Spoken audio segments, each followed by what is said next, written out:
Suppose करो दोस्तों, आपको डेट कंडीशन में माइक्रो ओवन दिया गया है, तो आपको पूरी वायरिंग सारे पार्ट चेक करने हैं। कैसे कहाँ से शुरू करना है वो मैं आपको बताऊं। सबसे पहले आपको अपनी मेन लीड से शुरू करनी है। तो मेन लीड की जो वायरिंग है वो यहाँ पे इस फिल्टर पीसीबी में कनेक्ट है। ये लाइन, न्यूट्रल और ये अर्थ जो बॉडी से कनेक्ट है। तो इसे चेक करने के लिए सबसे पहले आपको अपने मल्टीमीटर को बजर वाले ऑप्शन पे सिलेक्ट करना है, जिसमें से बीप की साउंड आती है। फिर आपको ये जो दो तार है, तार में एक इस तार में लगाना है, दूसरा ये जो प्लग है इसके चार्ज चेक करनी है।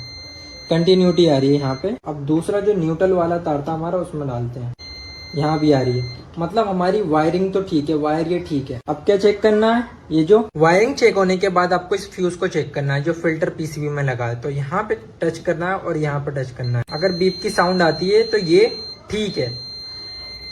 उसके बाद आपको कहाँ जाना है, उसके बाद आपको इस हीटर को चेक करना है। हीटर को चेक करना सिंपल है, कंटिन्यूटी आनी चाहिए और बॉडी से नहीं आनी चाहिए। बॉडी से नहीं आ रही है तो इस कंडीशन में इसका ये हीटर भी ठीक है। हीटर का जो काम होता है सबको पता है, गर्म करने का, ठीक है। उसके बाद इस थर्मोस्टेट पे आ जाएंगे। जो माइक्रो ओवन के अंदर हीटिंग ज़्यादा हो जाती है तो ये कट ऑफ करवाने का काम करता है। तो इसके भी दोनों टर्मिनल पे आपको कंटिन्यूटी चेक करनी है, जो कि आ रही है तो ये थर्मोस्टेट भी ठीक है। उसके बाद आपको इस बल्ब को चेक करना है। बल्ब को चेक करने का तो नॉर्मल सा तरीका आप सबको पता है, 220 वोल्टेज दो और ये चेक हो जाएगा। ये जो आप देख रहे हो इसे डोर स्विच कहते हैं। देख लिया आपने, एक डोर स्विच यहाँ भी लगा हुआ है नीचे। तो डोर स्विच को चेक करने का सिंपल सा प्रोसेस है। एक चेक करके मैं दिखा देता हूँ, बाकी आप खुद चेक कर सकते हो। इस जैक को डिस्कनेक्ट करना है इस तरीके से, और अभी कंटिन्यूटी आनी चाहिए क्योंकि डोर बंद है। जब डोर बंद रहेगी तो बीप की साउंड आएगी, जब डोर ओपन रहेगा तो बीप की साउंड नहीं आएगी। तो मैं आपको डोर खोल के दिखा देता हूँ। ये डोर ओपन करा हमने, अब बीप की साउंड नहीं आनी चाहिए। तो दोस्तों बीप की साउंड अब नहीं आ रही डोर ओपन करने के बाद। तो इस कंडीशन में ये डोर स्विच ठीक है। अगर आपका डोर ओपन होने के बाद भी आती है तो ये डोर स्विच खराब है, तो आप इसे निकाल के इजीली रिप्लेस कर सकते हो। उसके बाद आ जाते हैं इस पीसीबी के ऊपर। ये जो आप पीसीबी देख रहे हो इसे खोलना बहुत इजी है। उससे पहले मैं आपको बता दूं, ये जितनी भी वायरिंग है ये सारी वायरिंग ठीक है या खराब, उसे कैसे चेक करना है। तो यहाँ से ये जो है हमारी न्यूट्रल और लाइन है, इसे बाहर निकाल लेना है। तो ये न्यूट्रल लाइन निकाल ली हमने बाहर। एक तार इसके अंदर लगाना है आपको अपने मल्टीमीटर का, दूसरा इसके प्लग पे टच करके देखना है। बीप की साउंड आ रही है, मतलब यहाँ तक सप्लाई आ रही है। फिर उसके बाद इस पे लगाना है आपको, फिर देखना है तो बीप की साउंड आ रही है तो यहाँ तक सप्लाई आ रही है। तो मतलब कि ये सारा परफेक्ट है, वायरिंग वगैरह ठीक ठाक है। अगर इन फ्यूचर सब कुछ ठीक निकल रहा, आपकी वायरिंग ठीक है, अगर पीसीबी ऑपरेट नहीं हो रही, तो पीसीबी खोलने का एक बहुत आसान सा जुगाड़ है जो कि बहुत इजीली आप खोल सकते हो। सबसे पहले तो इसकी फ़ोटो खींच, जो भाई हमारे नए उनके लिए आसानी हो जाएगी। अगर इसकी फ़ोटो खींच लेते हैं तो जो तार जहाँ से निकालेंगे वो वहाँ से लगा सकते हैं इजीली फ़ोटो में देखकर। और इस पीसीबी को निकालने का सिंपल सा एक तरीका है। ये जो पेज देख रहे हो आप, इस पेज को आपको खोलना है और नीचे हैं नक्के। पेज को खोलने के बाद ऊपर की तरफ आप जब इसे उठाओगे तो ये पूरा पैनल जो है ये बाहर आ जाएगा। फिर आप इजीली इसे रिपेयर करवा सकते हो। अब जो ये इसमें जो मेन पार्ट है जो ज़्यादा ख़राब होते हैं, सबसे पहला मेन पार्ट तो ये मैग्नेट्रॉन होता है, ठीक है दोस्तों। मोस्टली यही ख़राब होता है जिसकी वजह से हीटिंग की इशू आती है इसके अंदर। तो मैं स्टेप बाय स्टेप आपको गाइड कर दूं। ये जो वायर देख रहे हो आप, ये पीसीबी में से न्यूट्रल और लाइन निकली है हमारी, जो कि यहाँ पे आ चुकी है 220 वोल्टेज। ये गया हमारे ट्रांसफार्मर को। ट्रांसफार्मर में से हमारा वोल्टेज अराउंड 1000-2000 वोल्टेज निकलते हैं। उसे ये कैपेसिटर जो लगा हुआ है, ये कैपेसिटर उसे डबल में कन्वर्ट कर देता है, ठीक है दोस्तों। वही डबल वोल्टेज हमारे मैग्नेट्रॉन को जाती है। तो जब भी आप इसका काम करें मैग्नेट्रॉन का, तो इस कैपेसिटर को शॉर्ट कर लेना पहले। जैसे आपने चला के देखा, देखने के बाद वायरिंग वगैरह छेड़ने से पहले इसे आप प्लास या पेचकस से शॉर्ट कर सकते हो। इन दोनों टर्मिनल में आपको लगाना है और शॉर्ट कर देना है, जैसे हम नॉर्मल कैपेसिटर शॉर्ट करते हैं। एग्जाम्पल के तौर पे मैं आपको बता दूं कैसे शॉर्ट करना है, कभी आप सोचो वो भी नहीं बताया। आपको नॉक प्लस ले लेना है या कुछ भी ले लेना है। ये 2 टर्मिनल है, इन 2 टर्मिनल को आपस में टच कर दोगे तो ये शॉर्ट हो जाएगा, ये डिस्चार्ज हो जाएगा। फिर आप इस वायरिंग वगैरह को छेड़ सकते हो। और एक इसमें लगा रहता है ये डायोड। डायोड का काम होता है वोल्टेज को ड्रॉप करना। ठीक है दोस्तों, इनकी टेस्टिंग भी बताऊंगा मैं आपको धीरे धीरे। ट्रांसफार्मर हो गया, डायोड हो गया, कैपेसिटर हो गया। और दोस्तों नेक्स्ट पार्ट जो है ये फ्यूज होता है। ये फ्यूज हर माइक्रो ओवन में अराउंड लगा ही रहता है, पर इसमें नहीं है, जो कि मैं इसकी डिटेल बता दूं आपको। जब भी आपको माइक्रो ओवन में फ्यूज उड़ा हुआ मिले तो ये एक इंडिकेटर होता है, शॉर्टिंग हुई है इसके अंदर, कहीं ना कहीं कोई पार्ट शॉर्ट है जिस वजह से फ्यूज उड़ता है। तो आपको ध्यान से देखना है। ज्यादातर जो हमारा शॉर्ट होता है वो ये होता है, या फिर आपका डायोड। आपको स्टेप बाय स्टेप चेक कर लेना है इन डायोड में, या कैपेसिटर वीक हो गई हो, या ट्रांसफर आपका शॉर्ट हो, या फिर ये शॉर्ट होगा जिसकी वजह से आपका फ्यूज उड़ा है। इस बात का ध्यान रखना है और इस तरीके से आपको काम करना है जिस तरीके से मैंने बताया। चेक करना है और फुल सेफ्टी के साथ, क्योंकि इसके अंदर जो वोल्टेज होते हैं वो बहुत हाई वोल्टेज होते हैं। काम और वर्किंग तो मैंने बता दिया आपको। अब चलते हैं इन मोस्ट इम्पोर्टेंट पार्टों को चेक करना, इनका प्रोसेस क्या है चेक करने का। तुम्हारा मैग्नेट्रॉन हो गया, ट्रांसफार्मर हो गया, डायोड हो गया, फ्यूज हो गया, कैपेसिटर हो गया, जो कि ज़्यादा खराब होता है माइक्रो ओवन में।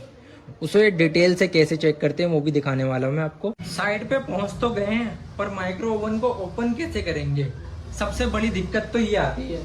तो दोस्तों ये वो हाई वोल्टेज पार्ट्स होते हैं माइक्रो ओवन के अंदर, जो कि जल्दी जल्दी खराब होते हैं। तो सबसे पहले सबसे छोटे पार्ट से स्टार्ट करेंगे। ये है हाई वोल्टेज फ्यूज। फ्यूज को चेक करना हमारे कई भाइयों को आता होगा, फिर भी मैं आपको सिखा दूं और बता दूं जो हमारे नए भाई काम करने वाले हैं माइक्रो ओवन के ऊपर। सबसे पहले आपको अपने मल्टीमीटर को बजर वाले ऑप्शन पर सिलेक्ट कर लेना है। फिर इसकी कंटिन्यूटी चेक करनी है आपको।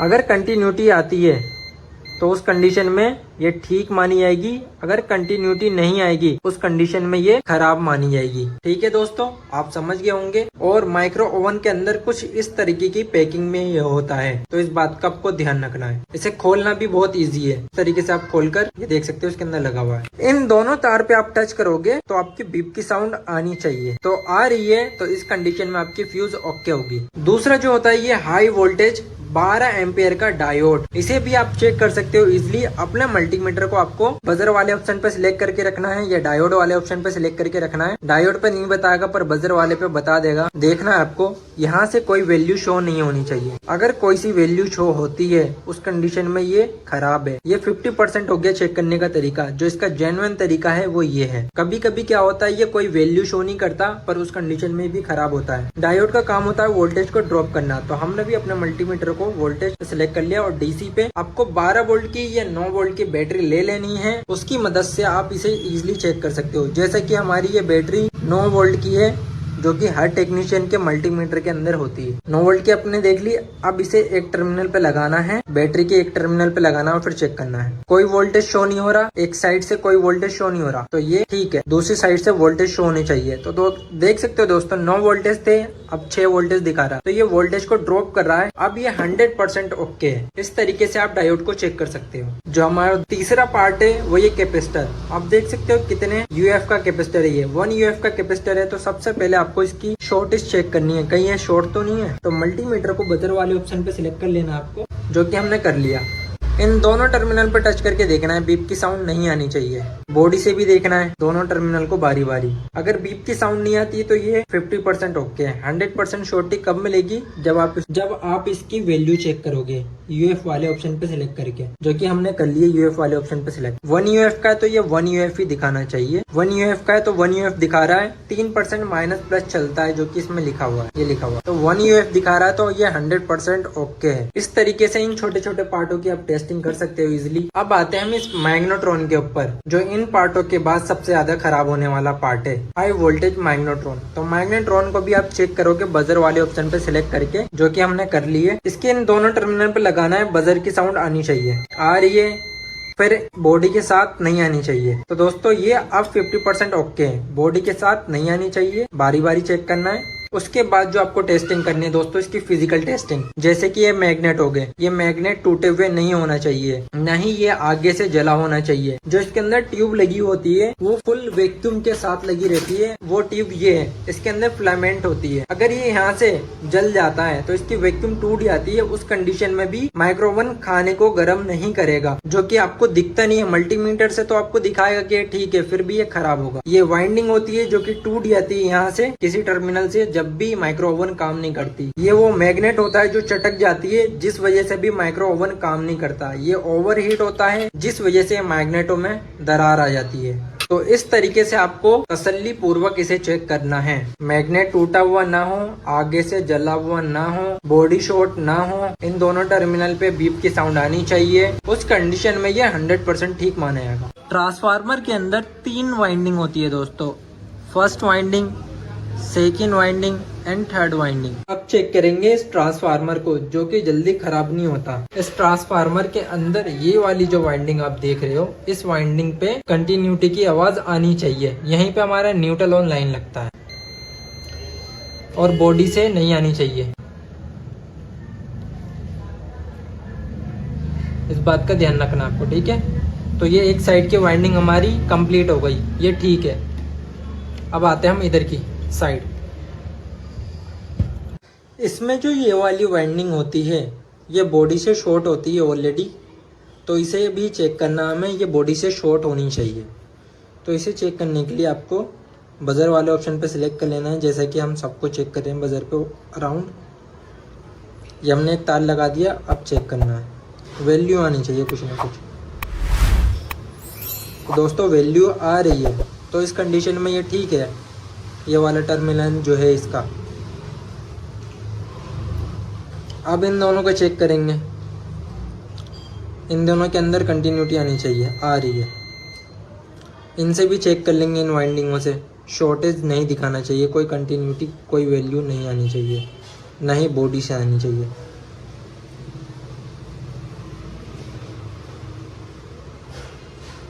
नहीं आ रही, अब इससे भी चेक कर लेते हैं।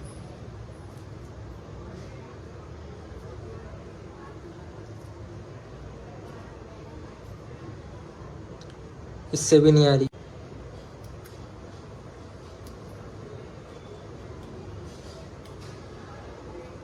इस तरीके से आपको ट्रांसफार्मर को चेक करना है। तो इजी है दोस्तों।